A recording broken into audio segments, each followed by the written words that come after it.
then we sailed to battle. Again, we didn't know where we were going, but about 2 days out, they announced it was Iwo Jima, a place that none of us had ever heard of, and we were assured that it would be a simple operation because they had shelled the island for about 60 days and thought certainly there wouldn't be anybody or anything left on the island. We got to Iwo, and as the 3rd Division, we were not assigned the duty to go in first. We were more of a reserve force. And so we stayed out in anchor, and you could hear the 16-inch shells go over our head and see them hit the island, and as well as the airplanes that were busy flying in and machine gunning. And so we got to watch the battle as it ensued. Now, were they giving you reports on how things were going on the island? Did you have any idea, just how rough of a battle it was up to this point? No, we really didn't have any idea, but other than the fact that they were bringing casualties out to our ship. Ooh.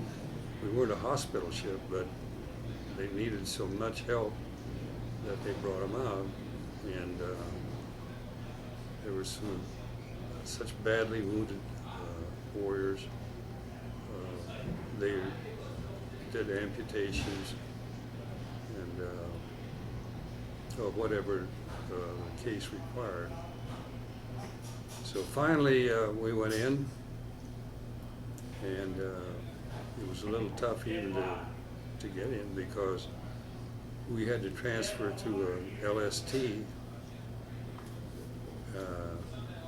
and had to crawl across from our ship to the other ship on a 12-inch board. Pretty hard to do with a 50-pound pack on your back. And 2 ships going in. Yeah, and all the ship motion. Motion, yeah. I knew if I fell, that'd be the end of me. Wow. And then we had to go down rope netting. We had practiced that, so that was pretty tricky to do that too. Right. And then we were in the LSTs and went ashore, and then we got into the real thick of the battle. We landed on the shore, and the shore consisted of volcanic ash and had no substance to it at all, and you couldn't dig a foxhole because it would fill itself back in again. So there was no place to run and hide. I guess your only other resource was your helmet. You almost felt like crawling in your helmet.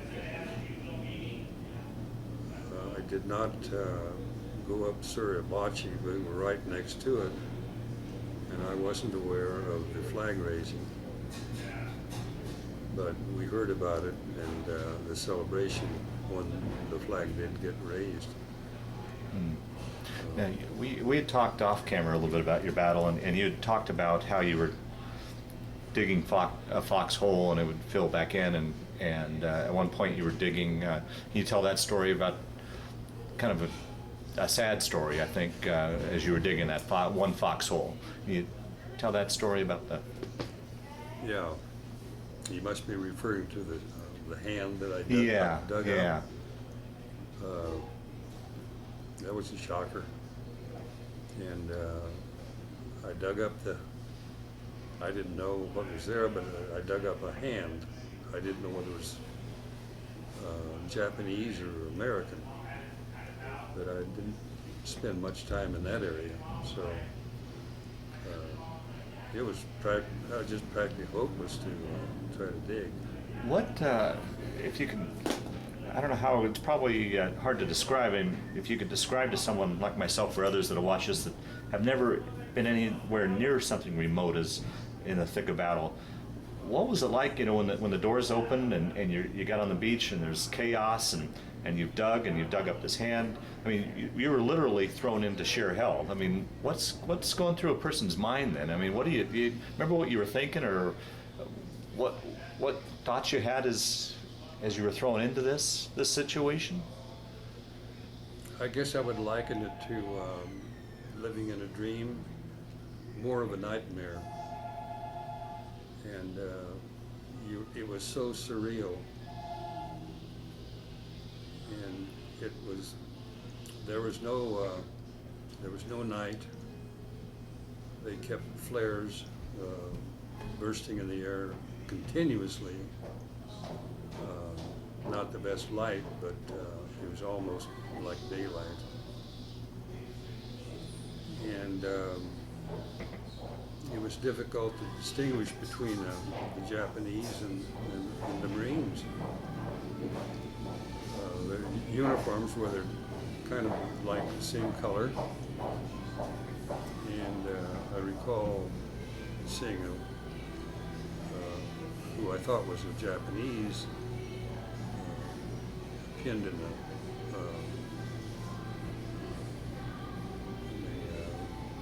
barbed wire fence.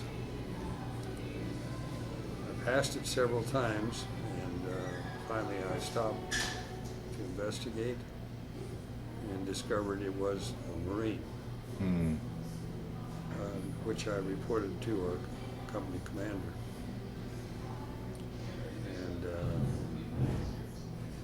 I carried every kind of a weapon imaginable, BAR, carbine, M1, and it was difficult really to maintain them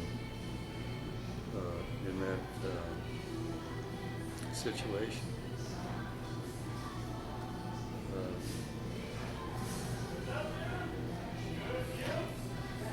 Roughly how long altogether were you on the island then? Roughly 2 weeks. 2 weeks. How can once again I'm just trying to. I know I won't ever be able to put my arms around what it's like, but I'm looking at your situation. From the sounds of it, you weren't getting any sleep or proper sleep. I don't know what the food was like. If you're getting food, you're probably lacking in water.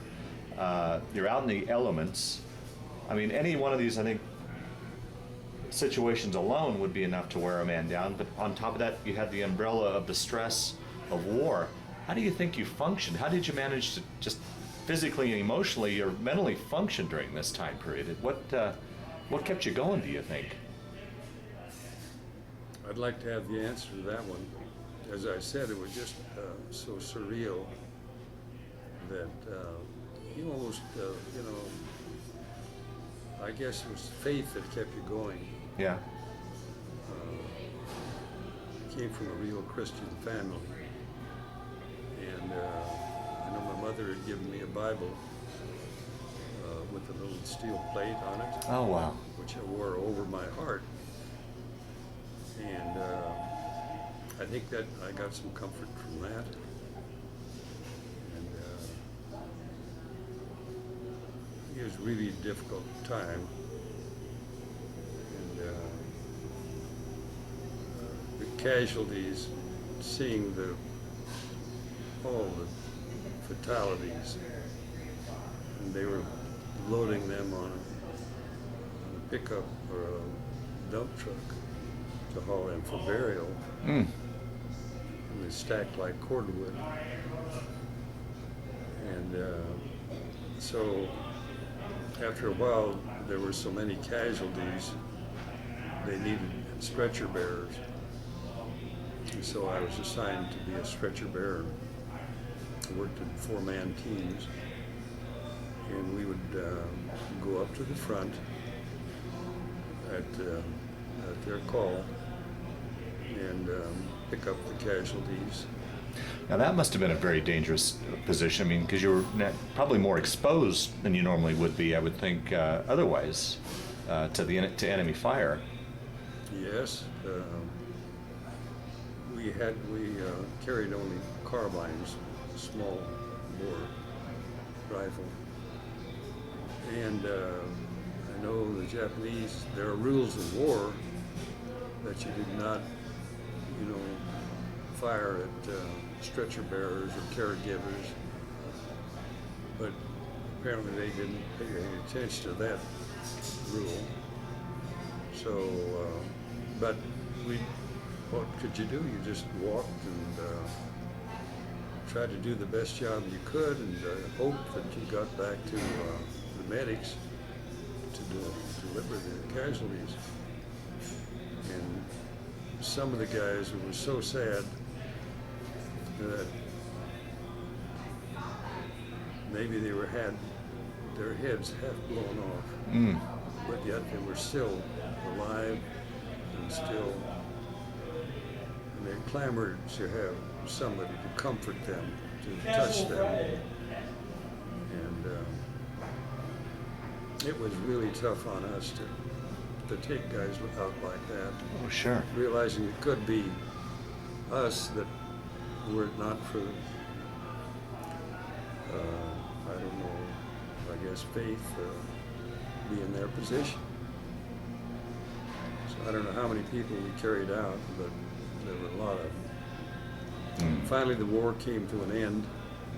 So you made it off the island unscathed, and you weren't injured? You made it off uninjured? No, I didn't have any injuries, luckily. I did have another assignment before we left the island, though, was to clean out the caves that the Japanese were entrenched in. Oh, geez. And So it wasn't truly over for you? no, it Yeah, wasn't. No, yeah. no. That went on for probably another week. And so, but I carried a BAR at that time. And we would go up to the caves, and generally I say up because they were kind of on like a little shale entryway, and with a little incline, and you could see the Japanese soldiers come out and peer down at you. And they were throwing grenades at us and bouncing them off one side or the other, and thank God none of them exploded around me. So we did that for quite some time. And we cleaned out a lot of caves. Because they fought to the very end. They weren't going to surrender. No surrenders. We actually didn't take any Wow. prisoners because they elected to kill themselves rather than be killed by us. It was tough duty. Wow. And I know some of the fellows that, even though the war were over, or supposed to be over, were killed cleaning out the Japanese. I felt so sorry for those guys. Yeah. Wow. They never got to go home. Mm.